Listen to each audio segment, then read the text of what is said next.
बिस्मिल्लाहिर्रहमानिर्रहीम। अस्सलामु अलैकुम वरहमतुल्लाहि वबरकातुहू।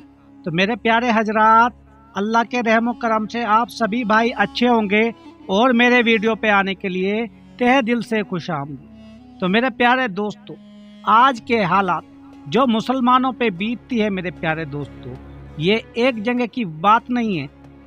अल्लाह के घर को किस तरह तोड़ा जाता है और किस तरह मुश्किलातें इन मुसलमान मोमिन पे बढ़ती ही बढ़ती जा रही है।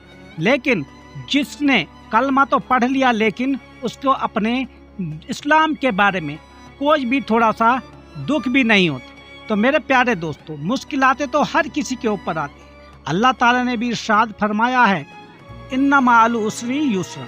तो मेरे प्यारे दोस्तों, ये क्या अल्लाह ताला हमें बोल रहे हैं इंसान को? यकीनन मुश्किलात के साथ आसानी भी होती है मेरे प्यारे हजरात। तो ये उन दोस्तों के लिए है जो समझते हैं, डरते हैं अपने उस नेक आमाल से जो कि अल्लाह ताला ने हमें बार बार बताया है। तो मेरे प्यारे दोस्तों, बहुत अच्छा वाक़या होने वाला है। प्लीज़ मेरे चैनल को सब्सक्राइब, लाइक और शेयर जरूर कर देना। अगर बात में कुछ भी जोड़ा सा भी अच्छी लगे आप, तो हमेशा मुश्किलात इंसान के पास कभी भी नहीं रह सकती मेरे दोस्त। जहाँ सुख वहाँ दुख और जहाँ दुख वहाँ सुख, जहाँ शाम और सुबह ये आता रहता है मेरे प्यारे दोस्तों। तो देख रहे हैं आज के हालात कैसे हो रहे हैं। जहाँ भी देखो कोई भी आके अल्लाह के घर को तोड़ देता है। लेकिन अल्लाह के घर कैसे टूटते हैं मेरे प्यारे दोस्तों? क्योंकि अल्लाह को मानने वाले तो हैं, लेकिन उसके रास्ते पे चलने वाले नहीं है मेरे दोस्त। ऐसे लोग ईमान तो लाते हैं लेकिन ईमान से छुटलाते हैं। लेकिन ऐसे लोग हमेशा खसारा में ही रहते हैं मेरे प्यारे हजरात। हमेशा जब इंसान के पास मुश्किलात नहीं रहती, आसानी का वक्त भी आता है। दुनिया में आप किसी भी चीज़ के लिए मेहनत करें तो आगे चलकर आपको कहीं ना कहीं पर किसी न किसी सूरत में आसानियां जरूर मिलेंगी। लेकिन रास्ता नेक होना चाहिए मेरे प्यारे हजरात। और ऐसे ही अगर आप दोस्तों ऐसे हालात में, किस तरह के आज हमारे मुसलमान किस तरह सड़कों पे, उनको कुछ पता ही नहीं।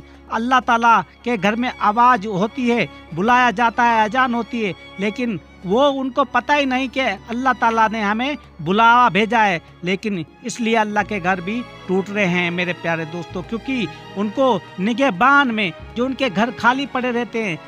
जब हमारे आमाल ही ऐसे हैं तो दूसरे दोस्तों, कुरान पाक में तो अल्लाह ताला ने बोल दिया है, जैसे तुम्हारे आमाल ऐसे ही तुम्हारे हुक्मरान भी हो जाएंगे। तो हमारे जो घर, अल्लाह के घर, जो हमारी मस्जिदें टूट रही हैं, उनका मकसद जब खाली यही है दोस्तों, क्योंकि हम अपने रास्ते से भटक चुके हैं मेरे प्यारे दोस्तों। और तारीख उठा के देख लो दोस्तों, मुसलमान या कोई भी कौम जितनी भी आई है दोस्तों, जब वो रास्ते से भटक गए तो उनके पास इबरतनाक ऐसा अजाब अल्लाह ताला ने डाला है कि उससे कोई फर्क नहीं।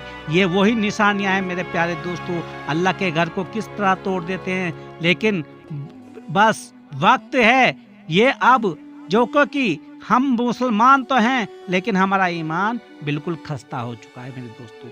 और यही एक हुक्मरान भी, जो हुक्मरान आए हैं हमारे ऊपर, वो ऐसे ही आए हैं। इसलिए मुश्किलातें हमारे ऊपर अल्लाह की टूट पड़ी है। तो असल आसानी मुश्किलात में नहीं, बल्कि मुश्किलात में ईमान के साथ है।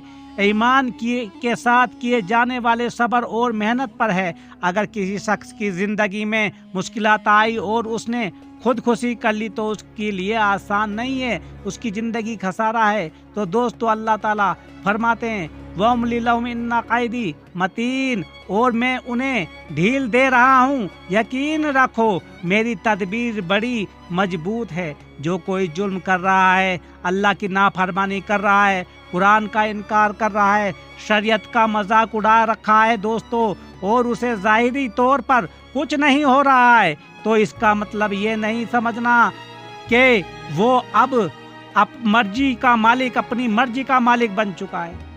ये तो मैं ढील दे रहा हूँ, ये अल्लाह ताला फरमा रहे हैं। जो चाहे करे, बल्कि अल्लाह से ढील दे रहा है, अल्लाह उसे ढील दे रहा है, और अल्लाह का निजाम उसके खिलाफ चल चुका है।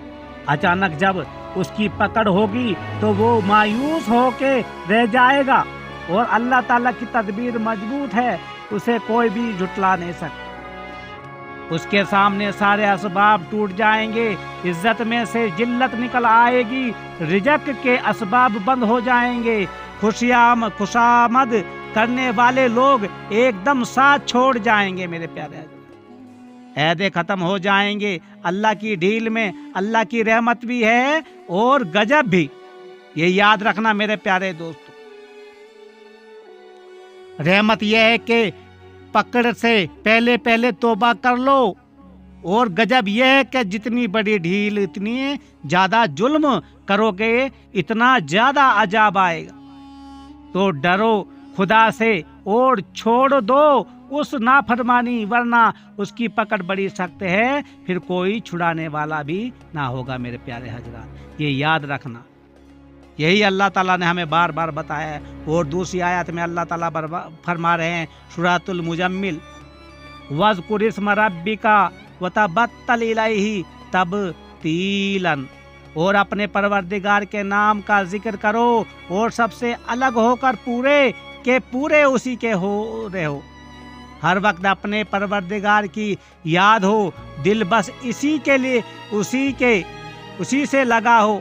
دنیا کے کام کاج بھی کرنے ہیں لیکن ان مصر وفایات میں بھی اللہ کو یاد کرنا ہے میرے پیارے دوستو۔ ہر وقت اللہ تعالیٰ بول رہا ہے میرا شکر ادا کرو، اس کی تعریفیں کرنی ہیں، اور سارے کام بھی اس کی شریعت کے دائرے میں رہ کر کرنے ہیں میرے پیارے دوستو۔ یہ مطلب ہرگز نہیں ہے کہ سارا دن تسبیح لے کر مسجد میں بیٹھ جاؤ یا جنگلوں میں چلے جاؤ۔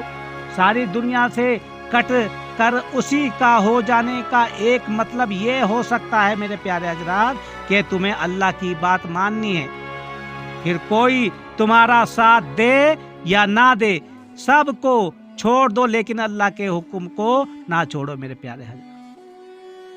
دوسرا مطلب یہ ہے کہ دن رات میں کچھ وقت ایسا ضرور ہو جس میں خالص اللہ کی یاد ہو، نفلی عبادت تہجد وغیرہ ہو میرے پیارے حضرات، جس میں کوئی اور بندہ بیچ میں نہ ہو۔ اور تیسرا مطلب یہ ہو سکتا ہے کہ بس اسی کے ہو جاؤ، تمہاری نماز، تمہاری قربانی، تمہارا جینا مرنا اسی کے لیے ہو، یعنی لوگوں کی نہیں، صرف اللہ کی رضا مقصود ہو میرے پیارے دوست۔ لیکن آج کے دور میں میرے پیارے حضرات آج کیا ہے دوستو، کوئی اللہ کا نام لینے سے بھی اس کے پاس ٹائم نہیں ہوتا میرے پیارے دوستو۔ آج دیکھو کس طرح سے کہاں کتنی جہاں پہ دیکھو آپ میرے پیارے حضرات کس طرح سے اللہ کا عذاب مسلمانوں پہ ہی آ رہا، کیونکہ انہوں نے اللہ کا وہ راستہ چھوڑ دیا جو ہمیں بتایا گیا ہے، اور وہ راستے جو کافروں نے پکڑ تو لیے ہیں دوستو، یہودیوں نے پکڑ تو لیے ہیں، وہ کامیاب ہے، لیکن ان کی زندگی خسارہ ہے، کیونکہ انہوں نے اپنے رب کو نہیں مانا، انہوں نے ان کو شریک بنایا ہے اور شرک کیا ہے اپنا اللہ کے ساتھ۔ انہوں نے بت پوجا کی ہے، آگ پوجا کی ہے، لیکن اللہ کو شرک کیا ہے، اور اللہ کا سب سے بڑا دشمن وہی انسان ہے جس نے شرک اس دنیا میں کیا۔ تو میرے پیارے دوستو اپنے اعمال کو بہتر بنانے کی کوشش کرو۔ آج کے حالات وہ ہیں دوستو، اگر یہاں پہ دیکھ لو ہندوستان میں بھی کہاں پہ مسجد ٹوٹ جاتی ہیں، مسجد کی کھدائی چالو ہو جاتی ہے، جب دیکھو یہاں پہ صرف یہی ہو رہا ہے، آج کل کا جو ٹائم چل رہا ہے خالی مسجد کے نیچے مندر نکالے جا رہے ہیں۔ تو ایسا کیوں ہو رہا ہے میرے پیارے حضرات؟ کیونکہ انہیں پتہ ہے، وہ سمجھ گئے ہیں ہمارے حالات کہ ہمیں کیا چاہیے، ہمیں ایمان نہیں، ہمیں دولت چاہیے۔ اور کیونکہ صبح تم 10 بجے اٹھو گے، رات کو 2 بجے سو گے، تو اللہ کو کہاں سے پاؤ گے میرے پیارے دوستو؟ تو کہاں سے پاک رزق ملے گا تم کو میرے پیارے حضرات، جو کیونکہ دل میں تمہیں حرام بس گیا ہے؟ کیونکہ ہمارا اسلام دوستو ایک دم پکا پاک ہونا چاہیے، ہمارے اعمال پاک ہونے چاہیے، اللہ دل کے راز جانتا ہے۔ تو اللہ تعالی ہم کو اپنی رحمت سے خوب نوازے اور نیک اعمال کرنے کی خوب توفیق عطا فرمائے، آمین۔